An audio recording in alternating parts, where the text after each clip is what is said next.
What the crap is in this piece of wood? What's up everyone? Welcome back to the shop. I have been told that size doesn't matter. Well, let's put it to the test.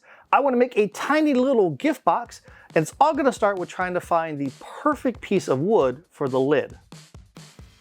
I rummaged around the shop and I found a piece of maple that I chainsaw milled a while back. Looks like it might have some pretty cool figure in it, so I'll just cut off a little slice of it and see what it looks like.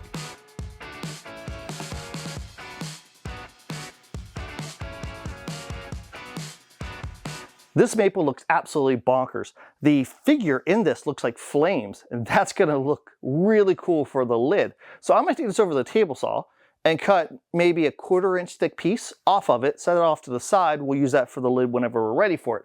And while I'm at it, I'm gonna go ahead and cut this piece of Wenge to also 1/4 inch thick. That's gonna be the sides of our box.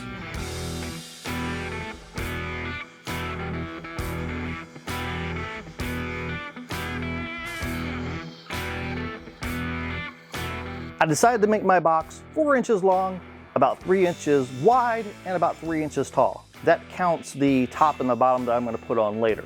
For the construction, I went with miter joints. I just think that they're going to look really good for this box and the species of wood that we're going to use. Now, typically with something small like this, I would just use regular tape, masking tape, painter's tape, something like that to clamp it all together, because you don't really need a ton of force with this. But, you know, sometimes I just want to over clamp the crap out of something. Cool looking box. Now I want to put my maple on the top and on the bottom, but I want to make sure that those surfaces are flat. So I took a piece of plywood here. I checked to make sure this plywood is dead flat. And then I put some sandpaper on that so I can take this and I can rub the box on the sandpaper on both sides, flatten those edges. And then I'm going to take that maple that I milled down and I'm going to glue that to the bottom and glue it to the top.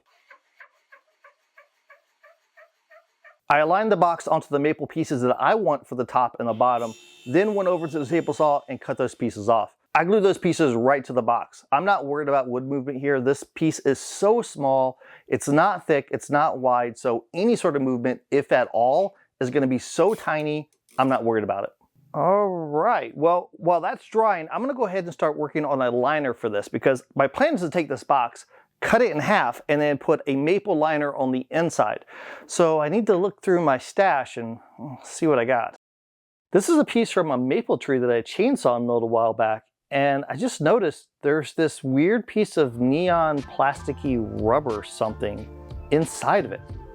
I've never seen anything like that before.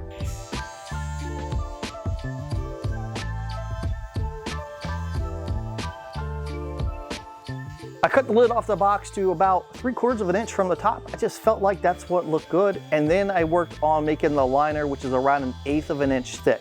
Now these are miter joints, no measuring involved. So I simply cut a miter, slowly sneak up on it until those pieces fit into place. And then no glue, just friction fit into the box.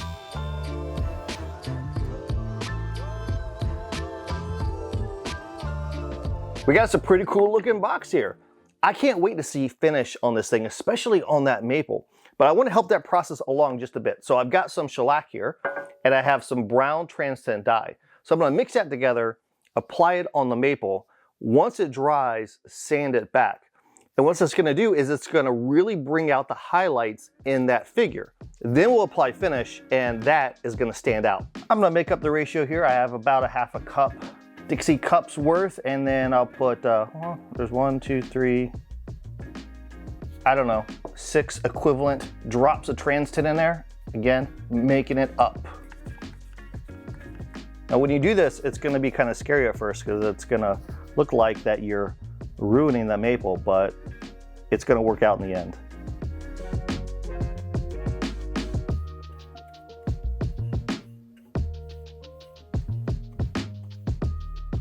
And just to quell any questions, no, there won't be any sort of impact to the Wenge here. Won't be a big deal at all. All right, let's let it dry. A shout out to the members of our superhero community over on Patreon.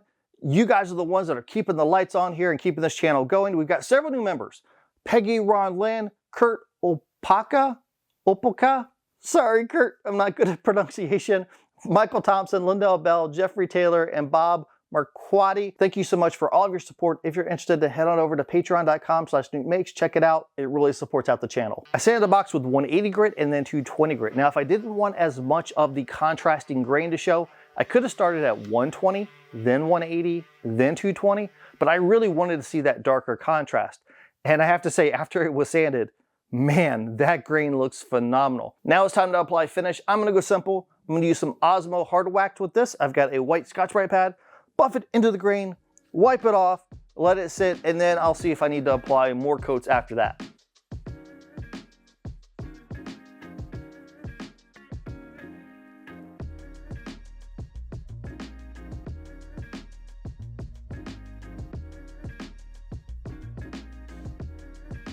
What an awesome looking box. That figured maple just looks beautiful. And this is the perfect size box for all kinds of little gifts.